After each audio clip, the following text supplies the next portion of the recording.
Olá, gente! Olha que vocês estão me vendo de uma maneira diferente, não é? Não é isso? É, porque nós estamos em clima natalino. É, exatamente. Nós estamos no mês de dezembro e em clima natalino. Ora, estamos comemorando o nascimento mais importante da humanidade. Por isso a palavra é Natal. Natal significa nascimento, ok? E cuidado, hein? Não vamos falar nascimento. Isso é um dígrafo, logo é nascimento, ok? E estamos aqui para relembrar com vocês hoje. É, porque estamos chegando ao final do ano. Se estamos chegando ao final do ano letivo, certo? Que ano letivo nosso aqui na TV Câmara. E aí nós vamos relembrar algumas coisas. Nós vamos relembrar, certo? Ora, a conversa hoje é conversa de revisão. Por que conversa de revisão? Porque nós vamos revisar alguns tópicos que vocês não podem passar para o primeiro ano do ensino médio sem relembrar esses tópicos. Claro que em língua portuguesa tudo é importante, tudo. Porém, esses tópicos vão requerer de vocês um conhecimento maior, principalmente no assunto do primeiro ano. Por isso, nós estamos aqui relembrando com vocês, certo? Então vamos fazer a revisão, ok?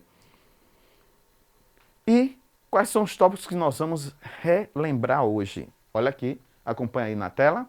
Sujeito indeterminado, a partícula si, o predicativo e oração. Porque você lembra que na última aula nós conversamos sobre orações. Orações coordenadas, até com a participação do nosso amiguinho lá, da escola Duque de Caxias, não foi isso? Então, orações coordenadas. Começamos também a relembrar orações subordinadas, que é um assunto vastíssimo. Porém, aqui nestes pontos que nós vamos ver hoje, nós vamos relembrar para quê? Para que o assunto não fique esquecido. Sujeito indeterminado. Vamos lá, para o sujeito indeterminado. Quando é que eu tenho um sujeito indeterminado? Primeiro vamos relembrar o que é sujeito. O ser que pratica, sofre ou pratica e sofre uma ação. Ah, e o sujeito pode ser o quê? Simples, composto, indeterminado, inexistente ou oculto, implícito, como hoje nós chamamos de implícito, certo? Elíptico. Mas o nosso objeto de relembrar hoje é o sujeito indeterminado. Por que o sujeito indeterminado? Porque é um sujeito que requer atenção, que ele pode aparecer, certo? Vejamos, olha aí. Precisa-se de atendentes. E contrataram outra versão dos... contaram outra versão dos fatos para mim. Quando eu digo, chego para você e digo, contaram outra versão dos fatos. Falaram sobre gramática. Falaram sobre linguística. Ora, você pode me perguntar, e quem fez essa ação? Logo, este é um sujeito indeterminado. Quando é que ocorre o sujeito indeterminado? Qual é a funcionalidade do sujeito indeterminado? Quando nós estamos querendo omitir quem praticou a ação.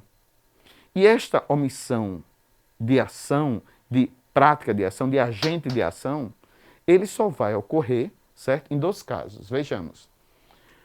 O sujeito é indeterminado quando o verbo vem na terceira pessoa do singular, Ele fez, ele correu, ele andou, acompanhado de um si. Está bem apagadinho aqui, mas vocês podem só ver, só um exemplo. Precisa-se de atendentes. Ora, o verbo precisar está na terceira pessoa do singular, acompanhado de um si. Este si que aparece com o verbo na terceira pessoa do singular, ele é chamado de índice de indeterminação do sujeito. Cuidado, viu? Porque o nosso si tem várias classificações, já já nós vamos relembrar. Mas uma delas é índice de indeterminação do sujeito. E isso só ocorre quando o sujeito é indeterminado. Quando eu tenho a frase aluga-se casa, ora, aluga-se casa, o sujeito não é indeterminado, não. O que eu quero dizer é que aquela casa vai ser alugada, está sendo alugada. Então o sujeito é casa. Mas quando eu digo assim, gosta-se de queijo, Eu não sei quem é que está gostando de queijo, porque o queijo não está gostando de ninguém, certo? Mas aí, este se é chamado de índice de indeterminação do sujeito. Necessitou-se de ajuda durante esta pandemia. Necessitou-se. Eu não sei quem foi, mas pode ser qualquer pessoa. Então, o sujeito aí é indeterminado. Sujeito indeterminado. E qual é a utilidade de sujeito indeterminado? Não deixar claro quem praticou o sujeito, certo? E quando é que o sujeito também pode ser indeterminado? Quando eu tenho a terceira pessoa do plural. Contaram a verdade. Saíram de casa. E aí você vai dizer, eu não estou entendendo. Vai sim, porque se por acaso sua mãe encontra você em casa sozinho e aparece uma louça quebrada, e aí alguém vai dizer assim, a sua mãe vai chegar e dizer, quem quebrou a louça? Você vai dizer, sei não, mãe. Quebraram a louça. Quebraram. Ora, quebraram? Você não quis se expor. Talvez tenha sido você, mas você não quer dizer. Então, quebraram. Ou seja, eu não sei quem fez a ação. Né? Desapareceram. Eu não sei quem foi desaparecer. Chegaram tarde. E aí, o sujeito será indeterminado. Não é simples assim? Sujeito indeterminado. Qual é a função? Não deixar claro quem praticou a ação. Quando é que ocorre? Com a terceira pessoa do singular, com o verbo transitivo indireto, acompanhado de um si, ou com o verbo intransitivo. Chega-se cedo aos lugares. Chega-se cedo. Então, o sujeito aí é indeterminado. E na terceira pessoa do plural. Falaram, cantaram, certo? Sorriram. Pronto, sujeito indeterminado. Mas o nosso objeto hoje de relembrar, olha aí, veja aí na tela, não é só o sujeito indeterminado. É o quê? A partícula si. E eu acabei de falar da partícula si como índice de indeterminação do sujeito. Quando é que o si é índice de indeterminação do sujeito? Quando o sujeito é indeterminado. Mas o si tem várias classificações, várias. Vejamos algumas delas. Olha aí na tela, acompanha aí. O si pode ser índice de indeterminação do sujeito. Acabei de falar. Quando é que ele é índice de indeterminação do sujeito? Quando o sujeito é indeterminado com verbo intransitivo ou com verbo transitivo indireto. Ele pode ser pronome apassivador, certo? Ele pode ser uma conjunção integrante. Ele pode ser uma parte integrante do verbo. E pode ser um pronome reflexivo. Vamos nos deter em dois. Aqui, pronome reflexivo e partícula ou pronome apassivador. Partícula apassivadora ou pronome apassivador. Quando é que existe o si como partícula apassivadora? Quando a voz é passiva. A passiva sintética. Como assim? Não estou entendendo. Vamos relembrar? Se eu dissesse, o professor explicou o assunto. O professor explicou o assunto. Sujeito, o professor. Explicou, verbo. O assunto, o objeto. Ora, explicou, verbo transitivo direto. Por que verbo transitivo direto? Vamos relembrar que nós já vimos aqui. Verbo transitivo direto é quando o verbo pede um complemento sem o auxílio de preposição. E eu posso fazer a pergunta, o quê? O professor explicou. Explicou o quê? E voz é essa? Voz ativa. O professor explicou o assunto. Voz ativa, porque ele está praticando a ação. Mas, se eu passasse para passiva, passiva analítica, o assunto foi explicado pelo professor. O assunto foi explicado pelo professor. Quem é o sujeito agora? O assunto. Porque eu estou falando dele, certo? E ele está sofrendo a ação. Mas além dessa voz passiva analítica, eu tenho a voz passiva sintética. E como é a sintética? É essa que você encontra nas ruas, quando você passa. Logo, quando você tem aluga-se casa, compra-se remédio. Então, aí eu tenho o si como partícula passivadora, que só aparece quando o verbo é transitivo direto. E quando ele é pronome reflexivo? Pronome reflexivo é quando ele faz a ação e sofre a ação. Ora, para ser pronome reflexivo, certo? Eu tenho que ter, no caso, o pronome reflexivo, um sujeito que vai praticar a ação e sofrer a ação. Como assim? Eu me cortei. Ah, mas aí não é o se. Eu posso dizer, ele se cortou. Então, quando eu digo ele se cortou quem? A si mesmo. Esse se é um pronome reflexivo. Quando eu posso substituir por a si mesmo. Ele se machucou. Machucou quem? A si mesmo. Então, esse se é um pronome reflexivo. Vejam que nós nos detemos nos dois. Pronome reflexivo e partícula passivadora. Além do índice de indeterminação do sujeito. Ok? Mas aí eu falei do verbo transitivo direto, verbo transitivo indireto e intransitivo. O intransitivo e o transitivo indireto, se esses dois aparecerem com si, esse si será chamado de índice de indeterminação do sujeito. E se for verbo transitivo direto, será partícula apassivadora. Ok? Perfeito. Ah, mas, Condado, e se aparecer uma frase como essa? Paulo e Maria se amam. Esse se é pronome reflexivo? Não, esse é um pronome recíproco. Por quê? Um ama o outro. Recíproco, um ao outro. O reflexivo é a si mesmo, certo? Eu me amo, então esse me é reflexivo. Ela se ama, ela ama ela mesma, então é pronome reflexivo.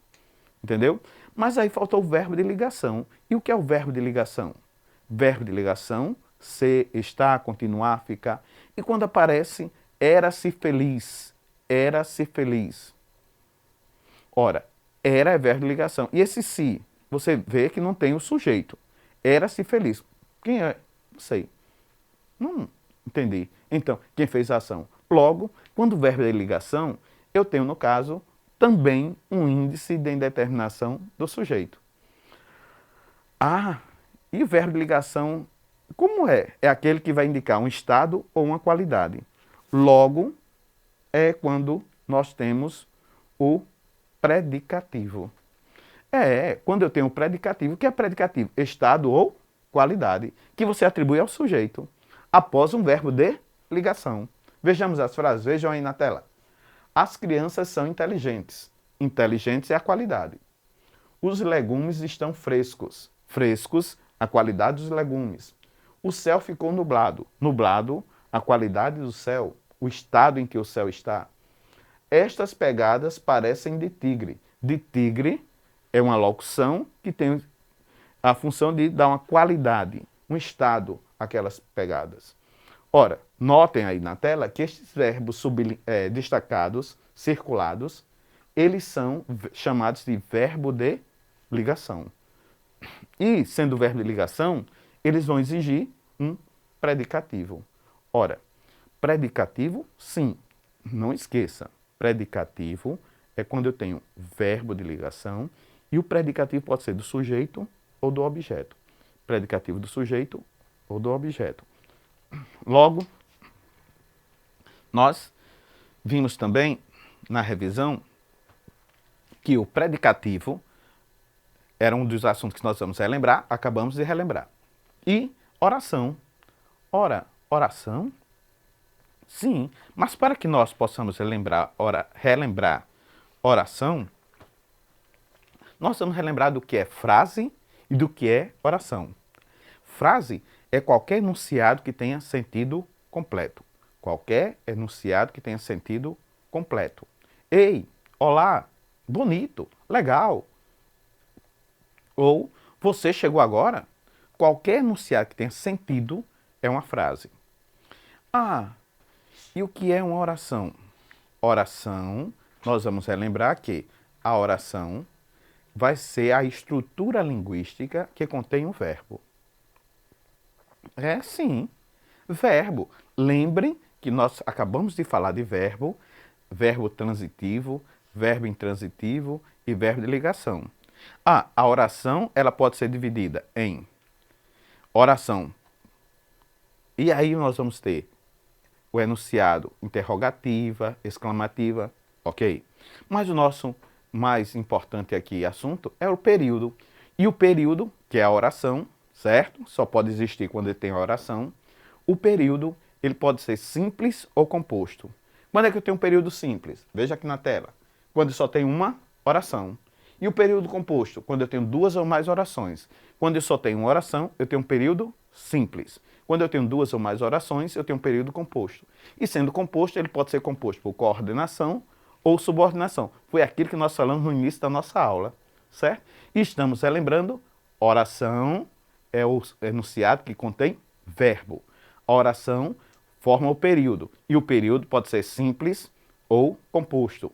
Período simples só tem uma oração. Período composto, duas orações. O período composto, subdividido em coordenação e subordinação. Certo, gente? Relembraram? E aqui as nossas despedidas. É a nossa última aula do ano. E aí, olha, a saudade está batendo. Grande. Foi muito bom passar esse tempo aqui com vocês. E agradecer aí à Prefeitura Municipal de João Pessoa, à Secretaria de Educação, a nossa secretária de Educação, a nossa coordenadora Jo e a Câmara Municipal, certo? Por quê? Porque nós fizemos todo esse trabalho. A Câmara Municipal, principalmente por ceder esse espaço na TV, para que nós chegássemos até você. E desde já, certo? Eu quero desejar a vocês um Feliz Natal. E que o Natal não seja só de luzes e de comida, mas seja um momento de você refletir e comemorar mais o aniversário do nascimento do Criador, daquele que se fez carne para viver as angústias que nós vivemos no nosso dia a dia. E nós somos abençoados, estamos sobrevivendo a essa pandemia. Desde já, um Feliz Natal, um feliz e abençoado Natal. Que o Senhor derrame bênçãos na sua vida e na vida dos seus familiares. Que todos nós possamos continuar juntos em 2021. Gente, aquele abraço e aquela saudade batendo. Feliz Natal. Tchau, gente.